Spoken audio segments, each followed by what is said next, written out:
At my graduation, my sister hugged me, and what she whispered changed everything. I stood in line wearing my graduation gown, cap balanced carefully on my head, waiting for my name to be called. 22 years old and finally graduating with my business degree. This was supposed to be my moment. But something felt wrong. My parents, Elspeth and Torrin Calder, sat 3 rows back in the auditorium. While other families were taking pictures and waving at their graduates, my parents sat perfectly still, whispering to each other with serious expressions. My mother's lips were moving quickly, like she was giving instructions. My father nodded along, checking his phone every few seconds. They looked like they were conducting business, not celebrating their son's graduation. Other families around them were smiling, cheering, holding up signs with their graduate's name. Some parents were already crying happy tears. But my parents looked like they were attending a meeting, not a ceremony. My sister Brenna sat beside them, but she wasn't part of their conversation. She kept glancing at me with an expression I couldn't read. Worried, maybe, or guilty. The student in front of me moved forward. My turn was coming soon. I tried to catch Brenna's eye, but she looked away quickly, like she didn't want me to see whatever was on her face. Something was definitely wrong. Rowan Calder. My name echoed through the auditorium speakers. I walked across the stage, shook hands with the dean, and accepted my diploma with a smile that felt forced. The applause from the audience felt strange, delayed, careful. Most graduates got immediate cheers from their families. Wild whooping, proud parents shouting their names. But when I looked toward my family's section, the clapping seemed rehearsed, polite, like they were going through the motions. Even Brenna's applause looked mechanical. She was clapping, but her face was pale and tense, not the expression of a proud older sister watching her brother graduate college. My mother smiled, but it didn't reach her eyes. She was already looking past me toward the exit, like she was planning our next move. My father checked his watch. I posed for the official graduation photo, diploma in hand, trying to look happy. But my stomach was twisting with a feeling I couldn't name. This was supposed to be one of the best days of my life. 4 years of hard work, late nights studying, part-time jobs to help pay for school. I'd earned this moment.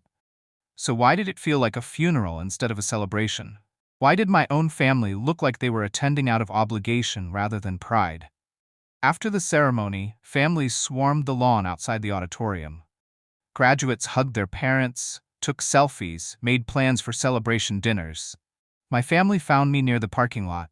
My mother immediately started adjusting my graduation gown, straightening my cap, positioning me for photos. "Stand up straight," she said. "Smile properly. This is important." Important for what? The photos or something else? My father snapped pictures with his phone, but he seemed distracted, like he was checking items off a to-do list rather than capturing memories. "Congratulations, son," he said, but his voice sounded flat. Automatic. Then Brenna stepped forward. "My turn," she said, opening her arms for a hug. I expected a normal sister hug. Quick, casual, maybe a joke about my dorky graduation cap. Instead, she pulled me close and held on tight. Too tight. Her arms wrapped around me like she was trying to protect me from something. The hug lasted longer than it should have. Long enough that I started to feel uncomfortable. Long enough that I realized she was shaking. "Brenna?" I whispered. "You okay?" She didn't answer right away. Just held me tighter, like she didn't want to let go. Other families were moving around us, chatting and laughing. But we stood frozen in this strange, desperate hug that felt nothing like celebration. Brenna's breath was warm against my ear. Her voice, when it came, was so quiet I almost missed it. "They've been planning," she whispered. "Making decisions about your life without asking you." The words hit me like ice water. "What do you mean?" I whispered back. But she was already pulling away, stepping back with a fake smile plastered on her face. "So proud of you," she said loudly, for our parents to hear. My mother was watching us with sharp eyes. "What are you two whispering about?" "Just sister stuff," Brenna said quickly. I was telling him how proud I am. But her hands were shaking as she smoothed down her dress. My father appeared beside us. "Ready to head home? We have reservations for dinner." Dinner reservations I didn't know about. Plans made without consulting me. Just like Brenna had warned. I looked at my sister, trying to understand what she'd meant. but she wouldn't meet my eyes anymore. She was staring at the ground like she'd said something she shouldn't have, something she'd been told not to say. "Sure," I said slowly. "Let's go." But as we walked toward the parking lot, my mind was racing, planning what, making what decisions, and why was Brenna so scared? The car ride to dinner was quiet, too quiet. My parents sat in the front seat, occasionally murmuring to each other in voices too low for me to hear. Planning voices, conspiracy voices. Brenna sat beside me in the back, staring out the window. When I tried to catch her eye, she shook her head slightly. A warning. Not here. Not now. My stomach felt heavy, like I'd swallowed stones. This was supposed to be my celebration dinner. My achievement. My moment to feel proud and accomplished. Instead, I felt like I was being driven to my own execution. Every few minutes, my father would glance at me in the rearview mirror, studying me, like he was measuring me for something. My mother kept checking her phone, typing quick messages to someone. "Who are you texting?" I asked. "Just confirming details," she said without turning around. "Details for what?" "We'll discuss everything over dinner." Everything. What was everything? I looked at Brenna again. This time she met my eyes for just a second. The expression on her face made my blood run cold. It was pity. My own sister was looking at me with pity, like I was about to face something terrible, and she couldn't save me from it. The restaurant was fancy. White tablecloths, expensive wine, the kind of place my parents took me for special occasions. But this didn't feel special. It felt like a business meeting. We ordered our food, made small talk about the graduation ceremony. My parents asked polite questions about my classes, my professors, my plans for the future. Except every time I started to answer a question about my plans, they would interrupt or change the subject. Like my plans didn't matter, like they'd already been decided. "This is such an exciting time," my mother said, reaching across the table to adjust my collar. Again, so many opportunities ahead. Opportunities they'd apparently chosen for me. My father raised his wine glass to Rowan and to the next phase. The next phase. Not the future you'll choose or whatever makes you happy. The next phase, like my life was a project they were managing. Brenna barely touched her food. She kept glancing between me and our parents, like she was watching a car accident happen in slow motion. "We'll talk more when we get home," my mother said, cutting her steak with precise movements. "There are some things we need to discuss." "Can't we talk now?" "Not here. Too public." Too public for what? What were they planning to tell me that required privacy? I looked around the restaurant. Other families were celebrating, laughing, enjoying their time together. We were the only table that felt like a funeral.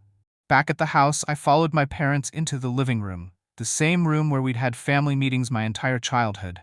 But this felt different, more formal, more final. Brenna grabbed my arm as I walked past her.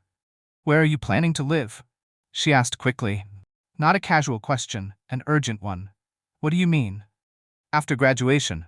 Where are you going to live?"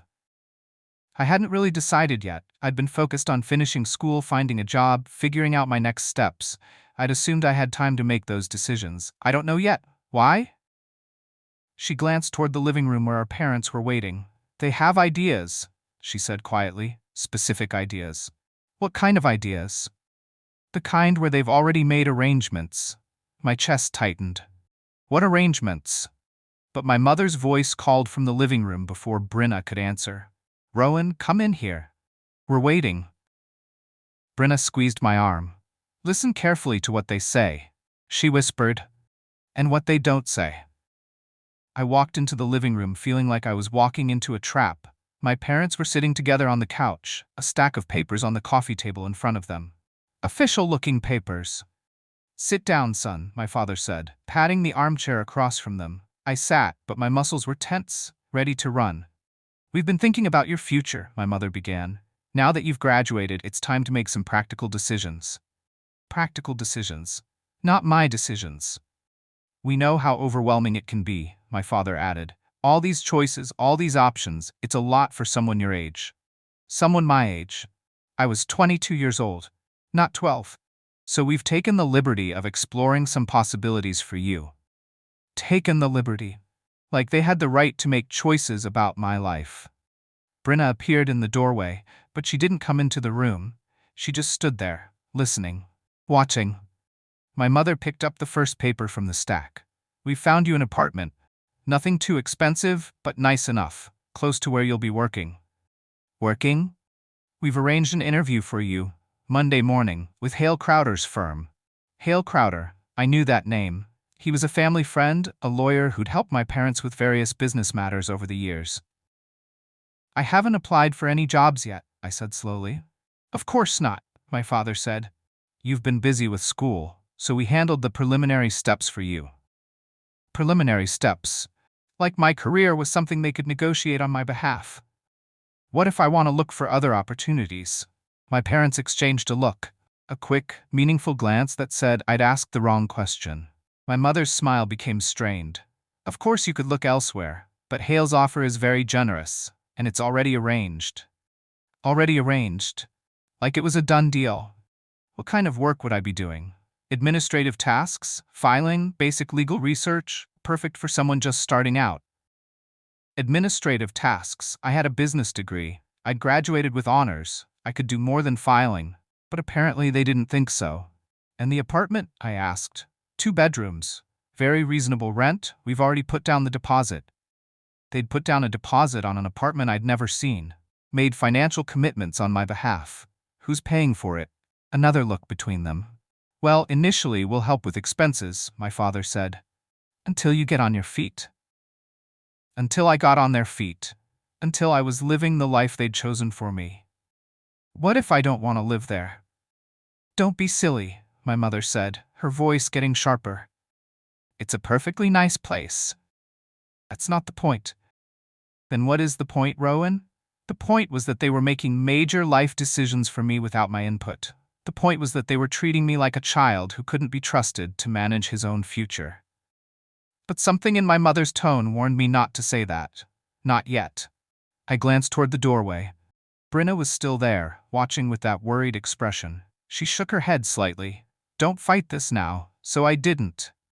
"Can I think about it?" I asked. My parents relaxed slightly, like this was the response they'd been hoping for. "Of course," my mother said, "but don't take too long. These opportunities won't wait forever." Opportunities they'd created. Arrangements they'd made. When would I start? "Monday. Bright and early. Hale is expecting you at 9. Monday. 3 days away. No time to explore other options or make my own plans. "And the apartment?" "You can move in this weekend. We'll help you get settled." This weekend? Before I'd even started the job, before I'd decided if I wanted either of these things, they were moving fast, too fast. Like they were afraid I might change my mind if I had time to think. My father gathered the papers from the coffee table. "We'll go over all the details tomorrow. Lease agreement, employment contract, everything you'll need to know." Employment contract. For a job I hadn't applied for, lease agreement. For an apartment I hadn't chosen, everything I'll need to know. About the life they'd planned for me.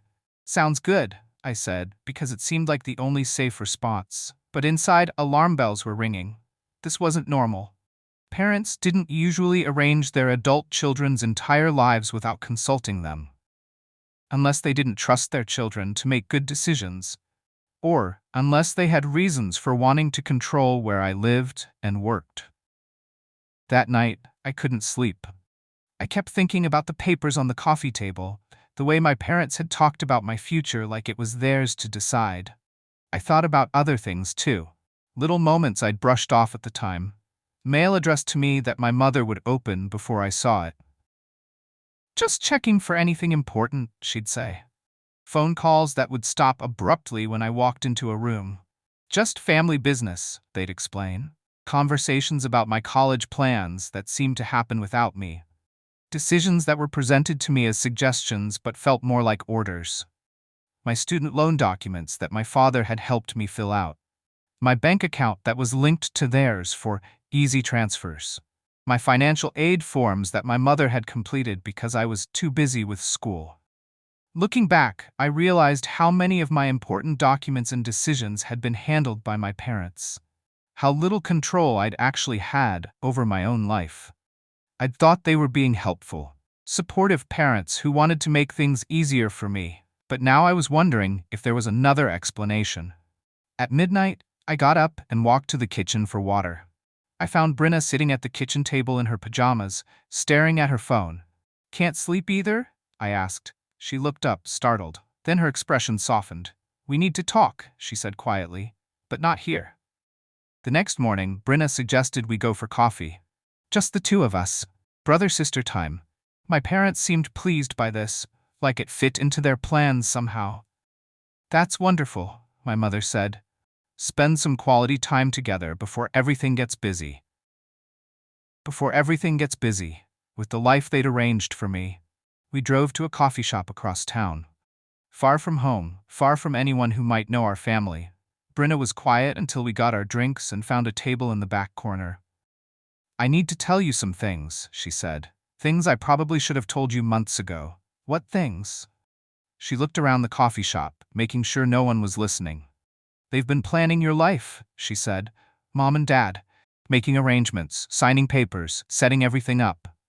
I kind of figured that out last night. It's worse than you think." She pulled out her phone and showed me a series of photos. Documents. Papers with signatures and official seals. "I took pictures when they weren't around," she said. "I thought you should know." The first photo showed a lease agreement for the apartment they'd mentioned, signed by my father as guarantor and co-signed by someone named Rowan, my signature. Except I'd never seen this document before. "When was this signed?" I asked. 3 weeks ago. 3 weeks before my graduation, before they'd even told me about the apartment." "Keep looking," Brenna said. The next photo showed an employment agreement with Hale Crowder's law firm. Starting salary, work schedule, job responsibilities, and at the bottom, another signature that was supposed to be mine. "I never signed this," I said. "I know." "Then how?" "They've been forging your signature for months," Brenna said quietly. "On legal documents, financial forms, anything they needed to make their plans work." I stared at the photos, feeling sick. "Why didn't you tell me?" "I tried to hint at it, but you seemed happy focusing on school, and I wasn't sure you'd believe me." She was right. If she'd told me our parents were forging my signature, I would have thought she was being dramatic. Paranoid. "There's more," she said, swiping to the next photo. This one showed a bank statement for an account I didn't recognize, but it had my name on it and a balance of 0. "What is this?" "Your college fund. The money Grandma left you. It was supposed to pay for graduate school or help you get started after graduation."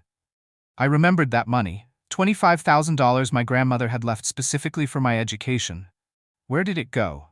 Transfer it out. To pay for the apartment deposit, the employment arrangement, various fees associated with setting up your life. They'd used my own money to pay for the life they were forcing on me. "This is insane," I whispered. "It gets worse." Brenna showed me more photos, documents I'd never seen, agreements I'd never made. A power of attorney form that gave my parents legal authority to make financial decisions on my behalf. A trust fund document that put my inheritance under their control until I turned 30. Medical forms that listed them as my emergency contacts and decision-makers. "They've been setting this up for years," Brenna said. "Ever since you started college, gradually getting legal control over everything." "But why?" "Control. They don't trust you to make your own decisions. They think you're too young, too naive, too inexperienced to manage your own life." I thought about the job they'd arranged, administrative tasks, filing, basic work that anyone could do. They want to keep me dependent on them. Exactly. Living in an apartment they choose, working at a job they arranged, with finances they control. You'd never actually be independent. And Hale Crowder is helping them? Hale's been their lawyer for 15 years. He does whatever they ask, no questions. I felt trapped, overwhelmed, like my entire future had been stolen from me. But then I remembered something my business professor had taught us about contracts. "These documents," I said, "the ones with my forged signature, they're not legally valid, are they?" Brenna smiled for the first time all morning. "No," she said, "they're not." And that's when I started to have hope.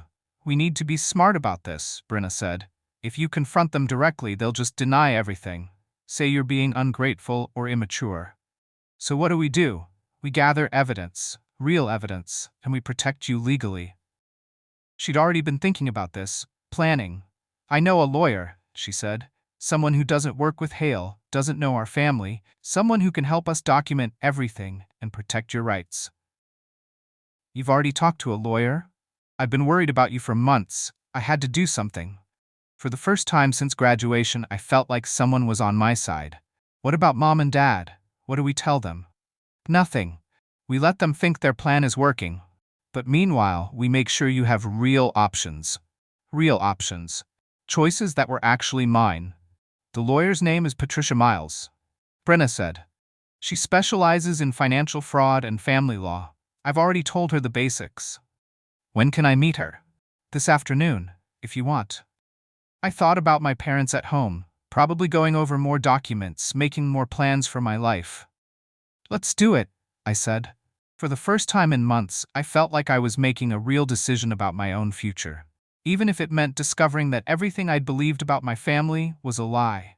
Patricia Miles had an office downtown, away from the family-friendly law firms where my parents might have connections. She was younger than I'd expected, maybe 40, with sharp eyes and a no-nonsense attitude. Show me what you have, she said after we'd sat down. Brenna shared the photos she'd taken, explaining the timeline of documents and forged signatures. Patricia studied each image carefully, making notes. This is identity theft, she said finally, and financial fraud. Your parents have been committing crimes. What can we do about it? Several things. First, we document everything properly. Legal photos, sworn statements, timeline of events. She pulled out a legal pad and started writing. Second, we protect your current assets. Any accounts they have access to, we need to secure. They can access my bank account? If it's linked to theirs, yes. We'll set up new accounts in your name only. Third, we void any contracts signed without your knowledge. The lease, the employment agreement, anything with a forged signature. And fourth, I asked, Patricia smiled grimly, we decide how much trouble you want them to get in. I looked at Brenna. She was watching me carefully, letting me make this decision. I don't want to destroy them, I said slowly, but I want them to understand that they can't control my life. Fair enough. We'll start with civil remedies. Get your money back, void the fraudulent contracts, establish your independence. And if they don't cooperate, then we consider criminal charges for fraud and identity theft. Over the next week, Patricia helped me take back control of my life. We opened new bank accounts that only I could access. We filed paperwork to void the fraudulent lease and employment contracts. We recovered the money from my grandmother's inheritance that had been transferred without my permission. We set up legal documents that prevented my parents from making any decisions on my behalf. I didn't tell my parents what I was doing. I just went along with their plans, nodding and agreeing while secretly protecting myself. When do you want to move into the apartment? My mother asked. Maybe this weekend, I said. But I wouldn't be moving into their apartment. I'd found my own place with Patricia's help. Are you excited about starting work Monday? My father asked. Very excited, I said. But I wouldn't be working for Hale Crowder. I'd lined up interviews with 3 other companies. We're so proud of how mature you're being about this, my mother said. Mature? By letting them make decisions for me. If they only knew how mature I was actually being. How carefully I was planning my escape from their control. By Friday, everything was in place. Legal documents, bank accounts, my own apartment lease, job interviews scheduled. All I had to do was tell them. But first, I wanted to see how far they'd push things. How much control they thought they had over me. I had a feeling I was about to find out. Sunday dinner was always a family tradition in our house. This Sunday felt different, more formal, like an occasion. My parents had dressed up more than usual. My mother wore her good jewelry. My father put on a suit. This is a special dinner, my mother announced as we sat down. A celebration of new beginnings. New beginnings they'd planned for me. The meal was elaborate. My mother had spent all day cooking. Multiple courses, expensive wine, my favorite dessert. We have some exciting news, my father said as he carved the roast. Exciting for whom? Hale called Friday afternoon, my mother said. He's so impressed with your credentials that he's offering you a promotion. A promotion? I haven't even started working there yet. Well, technically it's a different position. More responsibility, better pay. More responsibility, which meant more commitment to a job I'd never wanted. What kind of position? My father handed me an envelope. See for yourself. Inside was another employment contract with another forged signature. But this contract was different. It wasn't just for entry-level work. It was for a management position, with a 3-year commitment. 3 years of my life, signed away without my permission. This is wonderful, I said carefully. But it's a big decision. Not that big, my mother said. You're already committed to working there. This just makes the arrangement more official. More binding, she meant. Still, I'd like to read through it carefully. My parents exchanged a look. Annoyance, maybe? Or impatience. There's nothing to read, my father said. It's all standard language. Standard language that would lock me into their plan for the next 3 years. Actually, my mother said, we need you to sign some additional paperwork tonight. What paperwork? She produced another stack of documents from the sideboard. Official-looking forms with legal seals. Just some administrative things, she said. Tax forms, insurance documents, that sort of thing. I picked up the first document. It wasn't a tax form. It was a financial power of attorney, giving my parents complete control over my money and assets. The second document was even worse. A medical power of attorney, giving them the right to make healthcare decisions for me. Why do I need to sign these? It's for your protection, my father said. In case something happens to you, we want to make sure we can help. Help, by controlling every aspect of my life. What if I don't want to sign them? The temperature in the room seemed to drop 10 degrees. Don't be ridiculous, my mother said. Of course you'll sign them. But what if I don't want to? Why wouldn't you want to? My father asked. His voice was getting sharp. Don't you trust us? It's not about trust. It's exactly about trust, my mother interrupted. We're your parents. We've been taking care of you your whole life. Why would you suddenly start questioning our judgment? Because their judgment involved forging my signature and stealing my money. But I didn't say that. I just want to read through everything first. There's nothing to read, my father said, his patience clearly ending. These are standard forms. Then it shouldn't matter if I take time to review them. My parents' masks were starting to slip. Rowan, my mother said, her voice getting cold. We've spent weeks arranging everything for you. The apartment, the job, all these legal protections. The least you can do is cooperate. Cooperate. Not agree. Not consent. Cooperate. Like I was a child who needed to do what I was told. I appreciate everything you've done, I said carefully. But these are big decisions. I'd like to think about them. Think about what? My father demanded. We're handing you a perfect life. Good job, nice apartment, financial security. What is there to think about? A perfect life. That they'd designed without asking me what I wanted. Maybe I have other ideas about what I want to do. The silence that followed was deafening. My parents stared at me like I'd said something incomprehensible. Other ideas? My mother repeated. Like what? Maybe I want to apply for jobs myself. Choose my own apartment. Make my own decisions. You're 22 years old, my father said. You don't know anything about the real world. How will I learn if you never let me try? You'll learn by letting us guide you. We have experience. We know what's best. What's best for them. A son who lived where they wanted him to live, worked where they wanted him to work, and signed whatever documents they put in front of him. What if I refuse to sign these papers? Another look passed between them. This one was different. Harder. That would be very ungrateful, my mother said. And very foolish, my father added. But what if I did it anyway? The question hung in the air like a challenge. If you refuse to sign these papers, my father said slowly, then you're on your own. Completely on your own, my mother added. No family support, no financial help, no safety net. They were threatening to cut me off if I didn't give them legal control over my life. You'd kick me out? We'd stop enabling your immaturity, my mother said. If you want to make your own decisions, then you can face the consequences of those decisions alone. Do you have any idea how expensive it is to live independently? My father asked. Rent, utilities, car insurance, health insurance, student loan payments?